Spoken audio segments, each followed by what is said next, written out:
Orang ini setelah bangun, harus mandi 3 kali. Kemudian cuci tangan 20 kali. Jendela kamar juga tidak pernah dibuka. Karena dia menginginkan kehidupan yang bebas kotoran. Peralatan di kantin juga harus didesinfeksi sebelum digunakan. Ini Gu Renki, pemeran utama pria di film ini. Seorang CEO perusahaan pembersih besar. Gu Renki sedang duduk di Ferrari favoritnya. Bersiap untuk bertemu seorang gadis. Tiba-tiba, dia menemukan setitik debu di kursi depan. Dia mengeluarkan handuk basah. Bersihkan debu itu. Kemudian ingatkan asisten Lee kecil. Nanti ganti perusahaan cuci mobil lain. Mobil itu sampai di persimpangan. Tepat saat lampu merah red. Jadi hentikan mobilnya dan tunggu. Tiba-tiba, seorang gadis bergegas seperti terbang, menyelam kemari. Semua badan menempel di pintu mobil. Gu Renki kaget. Kemudian dia melihat. Gadis itu telah benar-benar mencetak 3 noda di jendela mobil yang dia suka. Tiba-tiba, semua orang merasa tidak enak. Melihat 3 noda itu. Suasana hati dia hari ini sepertinya hilang. Asisten segera menghiburnya. Direktur, tenang aja dulu. Segera saya akan membuat mobil didesinfeksi. Sampai ke tujuan. Gu Renki duduk untuk membersihkan dulu. Baru saat itulah saya mengamati gadis yang duduk di seberangnya. Perempuan yang sangat cantik. Pakaian rapi. Alis rapi. Mulutnya juga sangat bersih. Rambut coklat yang indah. Jari-jari juga dibersihkan secara menyeluruh. Gu Renki sangat puas. Tapi sekarang, dia menemukannya lagi di bawah kerah gadis itu. Ada bulu anjing. Setelah itu, dia merasa tampaknya mati secara klinis. Ambil seteguk air sebelum Anda bisa menelannya. Dimuntahkan olehnya. Asisten juga dengan cepat membawakannya tisu basah steril. Kemudian Gu Ren membuat alasan. Langsung kabur dari situ.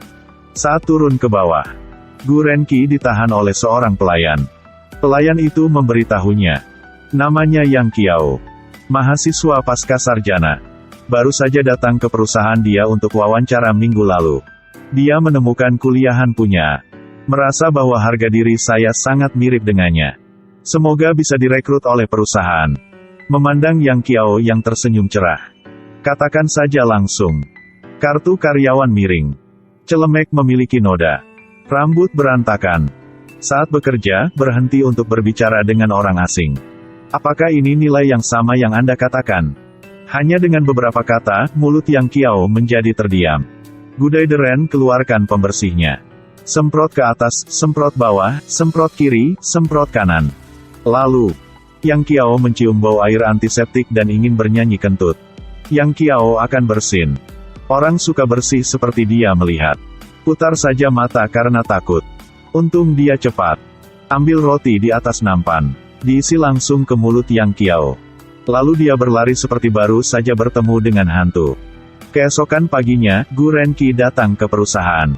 Yang Qiao sedang membersihkan. Langsung salam sama dia. Gu Renki tidak menjawab dan hendak pergi. Lalu tiba-tiba hidungnya mencium bau aneh. Kemudian dia mengkritik Yang Qiao karena tidak membersihkan. Melihatnya menatap sepatu ya. Gu Renki baru saja memperhatikan. Ada noda di sepatu ya. Sedikit lagi akan pingsan. Dia dengan cepat berlari ke kantor. Lepaskan sepatu dan buang ke tuang sampah. Setelah itu, pembersihan semua caranya. Selesai dengan sepasang sepatu baru. Tapi tetap merasa tidak nyaman. Dia segera mengganti pakaiannya. Setengah bulan kemudian di siang hari, Direktur Gu membawakan Yang Qiao sekotak makanan kaleng. Beri dia lebih banyak makanan. Karyawan lain mengira ini adalah penghargaan karyawan baru. Semua sangat dikagumi. Tapi saat Yang Qiao membuka tutup kotaknya, semua staf menutup hidung mereka sejenak. Lari dari Yang Qiao lebih dari 100 meter 100. Tapi kali ini, Yang Qiao makan banyak banget. Lalu dia berbalik untuk menertawakan Gu Renki. Sedikit lagi dan dia akan muntah. Makanan paling bau di dunia. Dimakan sama Yang Qiao seperti enak banget. Jadi, beberapa hari yang lalu, Yang Qiao mengatakan dia tidak memiliki indera penciuman. Jadi, bisa melakukan pekerjaan yang paling buruk dan bau. Tapi Gu Renki mengira dia berbohong. Jadi mengambil makanan paling bau untuk kasih ke Yang Qiao. Tes pertama kali gagal. Direktur Gu tidak pernah menyerah. Dia menyuruh asistennya untuk menemukan sepasang kaus kaki yang bau. Dibeli dari pengemis di jalan. Sementara Yang Qiao tidak menyadarinya. Lemparkan saja kaos kaki itu di dekatnya. Kemudian memberitahu Yang Qiao bahwa kaos kaki yang baru saja saya beli jatuh. Minta dia untuk membantu mengambilnya. Yang Qiao tidak mengatakan sepatah kata pun. Ambil saja dan berikan padanya.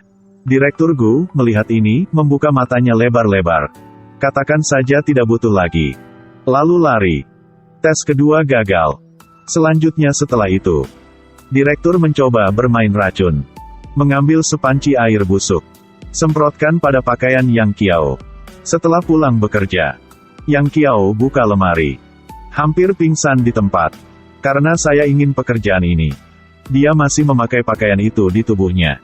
Orang-orang di jalan menciumnya, dan mereka semua kabur jauh. Gu coba amati dari kejauhan. Melihat seorang pria tampan datang menjemput Yang Qiao lagi.